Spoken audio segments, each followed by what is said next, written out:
성장을 경험했습니다. 이는 전무후무한 성장이었고 동시에 대한민국이 성장 발전하는 데 없어서는 안 될 중요한 근대 역사의 한 부분입니다.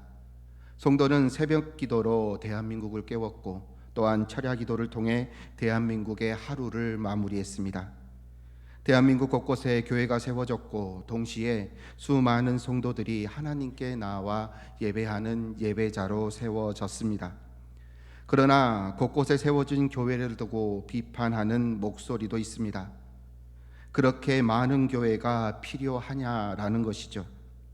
교회는 하나님께서 세우신 기관이자 공동체입니다. 따라서 하나님께서 세우신 목적이 분명히 있습니다. 그렇게 믿지 않는 이들의 쓴소리에 우리가 위축될 필요가 없습니다. 하나님께서 하시는 일을 그 누가 막을 수 있겠습니까? 교회의 확장은 곧 하나님 나라의 확장입니다. 우리는 교회가 세워짐에 하나님 나라가 확장됨을 기뻐하며 또한 감사해야 될 줄 믿습니다. 오늘 본문에서 바울은 골로새 교회 성도들을 향하여 다음과 같이 지칭하고 있습니다. 다 함께 13절을 읽습니다. 시작. 그가 우리를 흑암의 권세에서 건져내사 그의 사랑의 아들의 나라로 옮기셨으니. 아멘. 그의 사랑의 아들의 나라는 곧 그리스도의 나라를 말합니다. 그리고 그리스도의 나라는 하나님의 나라와 동등된 개념으로 골로새 교회 성도들을 향하여 하나님의 통치 안에 살아가는 하나님 나라의 백성이다라고 바울은 지칭합니다. 또한 골로새 교회를 향한 바울의 선포는 지금 이 세상에서 신분이 로마의 시민권자이든 자유인이든 노예든 상관없이 삶의 모든 영역에서 하나님의 백성으로 살아가도록 부름받았다는 말이기도 합니다. 세상이 헛된 신의 복종에 죄의 종노릇하던 옛 자아의 모습을 청산하고 이제 하나님 통치에 따라 살아야 한다라는 말이죠. 그래서 교회는 흑암의 권세를 무너뜨리고 하나님의 나라를 이 땅에 세워야 할 사명 공동체입니다. 그렇기에 전국 각지에 세워진 교회는 세상의 의심처럼 무지성으로 세워진 것이 아니라 하나님의 사명이 그곳에 있기 때문입니다. 그곳에 흑암의 권세를 깨트리기 위한 사명을 가지고 또한 하나님의 나라를 세우는 사명을 가지고 교회가 세워졌습니다. 우리 경신교회도 용봉동에 세워진 이유, 그리고 광주에 세워진 이유도 하나님의 사명이 이곳에 있기 때문입니다. 그리고 우리 교회 안에 목장교회 역시 하나님께서 세우신 공동체입니다. 하나님의 인도하심에 따라서 또한 하나님께서 주신 사명을 가진 공동체가 바로 목장교회임을 우리는 명심해야 합니다. 그렇다면 우리가 사명의 공동체로 모인 교회로서 필요한 것이 무엇인지 알아보아야 합니다. 그 첫 번째로는 올바로 알아야 합니다. 골로새 지역은 소아시아 지방에 위치한 도시로서 주전 4세기경에는 인구도 많고 부유한 도시였습니다. 그러나 그 지역에 로마가 점령한 이후로 주변에 있던 라오디게아와 히에라폴리스는 점차 번성했지만 반면에 골로새는 쇠락의 길을 걷고 맙니다. 그리하여 주후 1세기경에는 골로새를 작은 마을로 표현할 정도로 몰락한 도시가 골로새 도시입니다. 이곳에 바울의 동역자인 에바브라가 교회를 세우고 그곳에 복음을 전파합니다. 쇠락의 길을 걸어가는 도시라 할지라도 골로새 도시는 동서교통의 요충지로서 많은 상인들과 여행객들의 출입이 잦은 도시입니다. 도시의 규모가 작은 데 비해 출입하는 사람들이 많으니 당연히 그곳에 퍼지는 문화, 종교는 급속도로 골로새 지역에 퍼지게 됩니다. 각종 철학과 종교 사상이 혼합되어져 어지러워진 도시가 되고 맙니다. 따라서 골로새 교회는 각종 이단이 난무했고 이에 대한 어려움을 겪게 되었습니다. 특히 골로새 교회는 혼합 종교의 영향을 받고 이로 인하여 그리스도에 대한 인식이 흐려지고 있었습니다. 사람은 환경의 지배를 받게 되죠. 당연하게도 골로새 교회의 주된 구성원은 이방인들로서 환경의 지배를 받고 맙니다. 믿음을 가지기 전 과거에 지니고 있던 우상의 사상이라든지 시대를 지배하고 있던 각종 종교적 전통의 영향을 받고 맙니다. 또 무시하지 못할 교회를 흔드는 잘못된 가르침은 유대주의였습니다. 상대적으로 작은 도시 골로새 도시에 적지 않은 수의 유대인들이 자신들의 정체성을 지키고 살아갔습니다. 초기 기독교의 공동체가 유대인 회당에 조촉했다는 점은 또한 사도행전을 통해서 우리가 알 수 있게 되죠. 따라서 교회 안에서 유대교 또는 유대주의자들의 영향이 적지 않았음을 우리가 짐작할 수 있게 되며, 또한 이 짐작이 사실임을 말해두듯이 골로새서 곳곳에 유대주의자들의 흔적을 발견할 수 있습니다. 유대주의자들은 자신의 사상을 고상한 철학으로 설명했고, 천사들도 예배를 보았다라는 영적 체험을 알리며 골로새 성도들에게 할례, 안식일, 정결법과 같은 유대교의 율법을 따르라고 독려했습니다. 이런 모습 외에도 유대주의자들이 골로새 교회의 가장 큰 위험이 된 이유는 그 모든 사상과 의식 가운데 전제되어 있는 것이 예수 그리스도만으로 부족하다이기 때문입니다. 예수님만으로는 내 자신을 구원하는데 부족하기 때문에 덧붙여야 합니다. 할례를 덧붙여야 하고, 또한 정결법을 지켜서 덧붙여야 한다라는 말입니다. 이런 유대주의자들의 주장에 골로새 교회는 그 주장을 수용합니다. 골로새 교회의 성도들은 이전에 섬겼던 우상 신들의 제사에서 자신들의 공로, 자신들의 희생을 통해서 제사를 드려왔습니다. 그리고 그 기억이 남아 있었고, 유대주의자들의 주장은 당연하게 받아들여지고 수용되어졌습니다. 바울이 옥중에서 에바브라의 방문으로 골로새 교회의 어려운 문제를 듣습니다. 바울은 골로새서 2장에서 교회의 성도들을 유혹하고 선동하는 유대주의자들에게 경고하기 전에 먼저 1장을 통하여 예수님이 어떤 분이신지에 대해서 자세하게 설명하고 있습니다. 먼저 바울은 예수님을 구속주라고 설명하고 있습니다. 다 함께 13절에서 14절을 읽습니다. 시작. 그가 우리를 흑암의 권세에서 건져내사 그의 사랑의 아들의 나라로 옮기셨으니 그 아들 안에서 우리가 속량 곧 제사함을 얻었도다. 아멘. 예수님이 구속주라는 사실은 13절에 건져내사라는 표현에서 잘 드러납니다. 건져내사의 헬라어 원어는 장소 이동을 목적으로 한 장소에서 다른 장소로 옮겨지는 것을 뜻합니다. 그리고 14절을 보면 제사함이라는 표현은 죄의 포로에 매여 있던 자가 그 세력에서 노임을 받음을 말합니다. 즉 죄로 인한 정죄, 죄책감에서 해방됨을 말하는 것이죠. 흑암에 있던 우리를 하나님은 예수님을 통하여 빛 가운데로 옮기셨습니다. 그리고 그 옮기심의 결과가 정죄와 죄책감에서의 해방인 것입니다.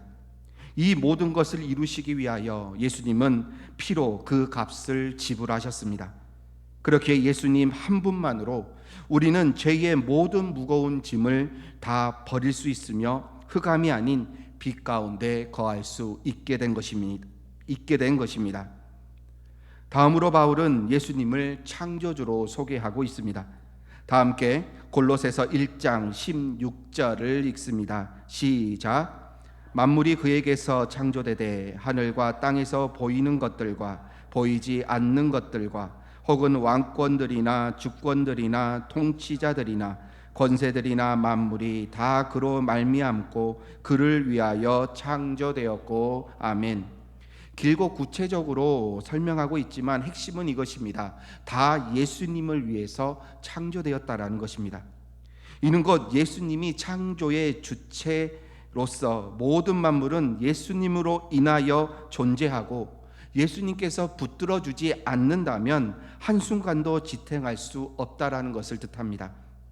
이 세상을 창조하시는 분이 예수님이시고 또한 모든 것이 예수님을 위해 창조된 것이기에 그 어떤 것도 예수님 이외에 숭배할 대상이 될 수 없다라는 것을 밝히고 있는 것입니다. 다음으로 바울은 예수님에 대하여 우리의 영생의 부활의 보증임을 설명하고 있습니다. 다 함께 골로새서 1장 18절을 읽습니다. 시작. 그는 몸인 교회의 머리이시라. 그가 근본이시요 죽은 자를 가운데서 먼저 나신 이시니 이는 친히 만물의 으뜸이 되려 하심이요. 아멘. 예수님께서 십자가에 못 박혀 3일 만에 부활하셨습니다. 다시 살아나셨습니다. 그러나 죽었다가 다시 살아난 사람은 예수님 말고도 있습니다. 야이로의 딸이나 나인성의 가부의 아들, 또한 예수님은 나사로를 살리셨습니다. 구약에서도 발견할 수 있습니다. 엘리야로 인하여 사르밧 과부의 아들이, 그리고 엘리사를 통하여 수넴 여인의 아들이 되살아났습니다. 그렇다면 예수님의 부활과 그리고 앞에 열거한 죽었다 살아난 사람의 차이는 무엇일까요? 이것은 바로 영생입니다. 다른 이들은 죽었다가 다시 살아났지만 다시 찾아온 죽음의 권세를 이기지 못하고 다시 죽었습니다. 하지만 예수님께서는 십자가에 못 박혀 3일 만에 다시 부활하신 후 지금까지 예수님의 보좌 우편에 앉으셔서 우리를 지키시고 또한 은혜를 허락해 주고 계십니다. 이것이 본문 18절에서 말씀하는 죽은 자들 가운데서 먼저 나신 이의 의미입니다. 예수님 말고는 죽음의 권세를 이긴 사람이 없습니다. 또한 이를 경험한 사람도 없습니다. 오직 예수님만이 영원한 생명의 부활을 이루셨고 믿는 자의 첫 열매와 그리고 부활의 보증이 되셨습니다. 마지막으로 바울은 예수님을 하나님과 화목하게 하는 유일한 방편임을 설명하고 있습니다. 다 함께 골로새서 1장 20절을 읽습니다. 시작. 그의 십자가의 피로 화평을 이루사 만물 곧 땅에 있는 것들이나 하늘에 있는 것들이 그로 말미암아 자기와 화목하게 되기를 기뻐하심이라. 아멘. 바울은 먼저 예수님의 십자가의 피로 인해 가져온 결과에 대해서 설명합니다. 예수님께서 죽으심으로써 하나님과 인간 사이에 화평이 찾아오게 되었습니다. 예수님께서 돌아가시기 전, 예수님께서 이 땅에 오시기 전 인간과 하나님의 관계는 화평의 관계가 아니었습니다. 오히려 원수의 관계였습니다. 이는 인간의 불순종과 탐욕 그리고 죄로 인한 것이었습니다. 하나님은 이 땅을 창조하셨기 때문에 창조물인 인간의 존재를 재창조하실 수 있는 분이십니다. 다시 세상을 재창조하실 수 있음에도 불구하고 하나님은 인간과 다시 화목할 수 있는 길을 만드십니다. 그리고 그 길은 예수님께서 걸어가야 할 고통의 길이요, 그리고 피와 물을 모두 쏟아내는 죽음의 길이었습니다. 그렇게 십자가에서 흘린 피로 인해 하나님이 마련해 놓으신 인간과 하나님과의 화평의 관계가 성립된 것입니다. 오로지 예수님의 피만이 하나님과 인간 사이를 화목하게 하는 유일한 방법입니다. 그렇기에 다른 이로는 절대 하나님과 화목할 수 없다라는 것을 바울은 먼저 골로새 교인들에게 설명하고 가르치고 있습니다. 그리고 난 뒤에 이 장을 통하여서 유대주의자들에 향하여 경고하며 또한 그들의 헛된 주장을 변론합니다. 오늘은 여기서 바울이 먼저 유대주의자들을 향하여 경고하고 변론하기 전에 올바른 기독론을 골로새 교회 성도들에게 제시하고 있음을 주목해야 합니다. 이는 이단의 공격에서 우리가 무엇을 먼저 알아야 하는지에 대한 명확한 답을 내리고 있습니다. 이름을 모두 열거하기도 힘든 수많은 이단들이 교회를 공격합니다. 그리고 성도들을 공격합니다. 공격당한 교회는 주신 사명을 이루기는커녕 오히려 믿음을 잃어버리고 이단의 앞잡이가 되는 경우를 볼 때에 가슴이 정말 아픕니다. 보통 이를 막기 위하여 많은 교회가 이단 세미나를 진행합니다. 이단 세미나의 대부분은 이단에 대한 설명으로 끝이 납니다. 이단에 대한 종류에 대해서 설명하고 또한 이로 인한 피해를 알리는 데 주를 이룹니다. 그리고 각 교회는 이단 대책을 위하여 여러 번 강사를 초청하여 세미나를 듣습니다. 생각하기에 조금만 더 공부하면 내가 이단의 전문가가 될 수 있겠다라는 생각도 듭니다. 이렇게 우리는 이렇게 이단에 익숙해 있지만 피해는 계속되고 있다라는 것을 우리는 알고 있습니다. 따라서 이단을 아는 것이 전부가 아니라는 결론에 도달하게 됩니다. 위조 집회를 잘 분별하려면 진짜 집회의 특징을 모두 알고 있어야 합니다. 진짜 집회가 기준이 되어서 그 기준에서 조금이라도 벗어나면 그것은 위조 집회라고 분별할 수 있습니다. 이는 유명하고 또한 널리 알려진 상식입니다. 마찬가지로 우리가 이단에 대해 아는 것만으로는 충분하지 않습니다. 그것 이상으로 중요한 것이 바로 바른 복음에 대해서 그리고 예수님에 대해서 바로 아는 것이 중요합니다. 이단이 창궐하는 현실 앞에 교회는 예수 그리스도에 대하여 복음에 대해서 올바로 알아야 합니다. 그렇기에 매월 첫 주와 둘째 주 수요 예배 때 진행되는 기독교 교리 강좌는 나를 지키고 가정과 교회를 지키는 매우 중요하고 특별한 기회입니다. 내 신앙을 지키는 것은 물론이요 가정을 지키고 교회를 지키는 이 기회를 놓치지 않기를 주의 이름으로 부탁을 드립니다. 수요 예배 헌신자 모두가 이제 이단을 분별하는 지식을 가지기를 소망합니다. 내 안에 기준이 되는 말씀 그리고 진리의 잣대로 거짓 가르침을 분별하고 복음을 선포하여 하나님 나라를 확장시키고 세우는 교회에 주어진 사명을 이뤄내는 우리 경신교회가 되기를 주님의 이름으로 축복합니다. 다음으로 하나님께서 주신 사명을 잘 감당하기 위해서는 올바른 관계를 회복해야 합니다.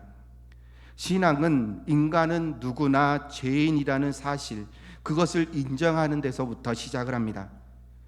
그런데 이 사실은 다른 누군가에게는 불쾌감을 주는 사실이고 또한 어떤 이들에게는 자신의 행적을 돌아볼 때 억울해하는 사실이기도 합니다. 물론 사기, 절도, 거짓말, 음행 등 도덕적인 죄도 죄이지만 모든 사람이 죄인이라고 했을 때 그 죄인은 하나님과의 관계가 끊어진 상태에서 태어난 인간을 의미합니다. 최초의 인류인 아담과 하와가 선악을 알게 하는 나무의 열매를 따먹고 하나님 앞에 죄를 짓습니다. 하나님은 반드시 죽으리라 말씀하셨던 것처럼 아담의 죄로 인하여 하나님과 인간의 관계는 끊어집니다. 이후 아담의 후손인 인류는 하나님과의 관계가 끊어진 상태에서 태어나게 됐습니다. 그러나 예수님께서 오셔서 십자가의 피로 그 끊어진 관계를 회복하셨습니다. 그래서 예수님을 화목제물이라고 하고 이로 인해 하나님과의 관계가 회복된 인간을 의인이라고 부릅니다. 즉 죄인과 의인은 도덕적인 개념이 아니라 하나님과의 관계로 인한 개념의 죄인과 의인인 것입니다. 그렇다면 하나님과 화목된 바른 관계는 과연 무엇일까요? 오늘 본문에서 바울은 성도들을 향하여 그의 사랑의 아들의 나라 곧 하나님 나라로 옮겨진 하나님의 백성이다라고 지칭했습니다. 그렇다면 우리는 스스로 내 삶의 진짜 주인은 누구인가라고 물어봐야 합니다.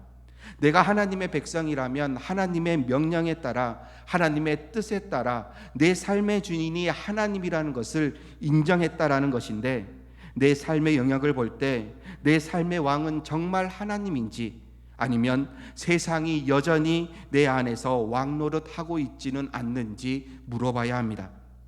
사명을 가진 공동체인 교회는 하나님의 공동체입니다. 하나님을 위한 공동체이고 하나님의 나라의 백성이 하나님을 위해 헌신하고 영광 돌리는 공동체입니다. 따라서 하나님 나라의 백성인 우리는 나의 삶과 교회에 하나님이 왕이 되시고 통치하시는 올바른 관계를 맺고 있는지를 확인해야 합니다. 그리고 회복돼야 함을 잊지 마시기를 바랍니다. 마지막으로 사명의 공동체인 교회는 올바로 살아내야 합니다. 적지 않은 성도들이 예수님을 믿는다고 하지만 정작 예수님의 뜻에는 무관심한 삶을 살아가고 있습니다. 이런 신앙은 용서하고 들으시기 바랍니다. 귀신의 믿음과 다를 게 없다라는 것을 기억해야 합니다. 이를 확인하는 본문을 함께 읽겠습니다. 다 함께 마가복음 5장 6절에서 7절 말씀입니다. 시작. 그가 멀리서 예수를 보고 달려와 절하며 큰 소리로 부르짖어 이르되 지극히 높으신 하나님의 아들 예수여, 나와 당신이 무슨 상관이 있나이까? 원하건대 하나님 앞에 맹세하고 나를 괴롭히지 마옵소서 하니. 마가복음 5장에서 귀신 들린 자 앞에 귀신 들린 자와 예수님이 만났습니다. 귀신 들린 자가 예수님을 볼 때 달려와서 절합니다. 여기서 절하다라고 번역된 헬라어 원어는 경배하다, 찬양하다라는 뜻, 즉 워십의 의미로 사용되는 단어입니다. 이를 볼 때 귀신 들린 자도 예수님을 경배한다라는 것을 알 수 있게 됩니다. 그리고 예수님을 향하여 다음과 같이 고백합니다. 지극히 높으신 하나님의 아들이라고.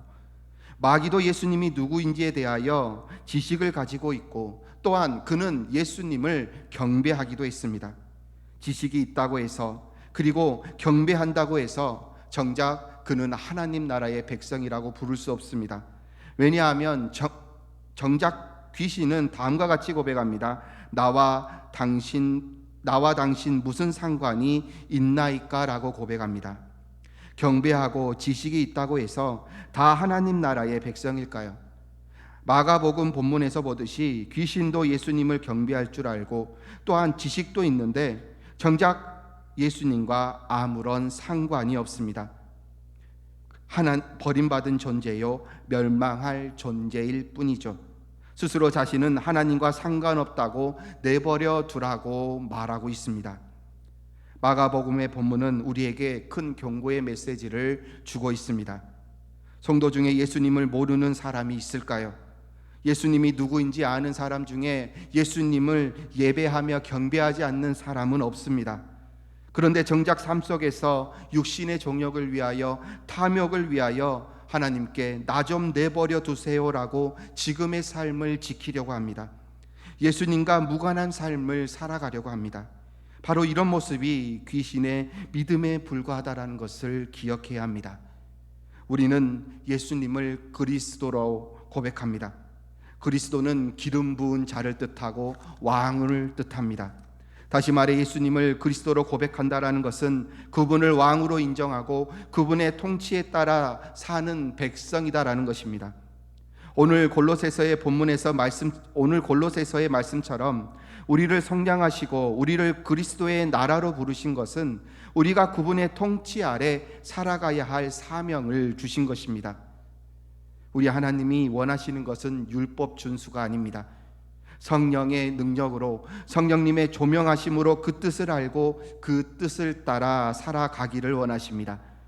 하나님의 뜻을 따라 살아갈 때 나와 그리고 목장교회와 경신교회를 통하여 그리스도의 나라를 이 땅에 넓혀 가시고 세워 가실 것입니다. 목장교회는 단순한 소그룹이 아닙니다. 하나님께서 세우시고 사명을 주신 사명 공동체입니다.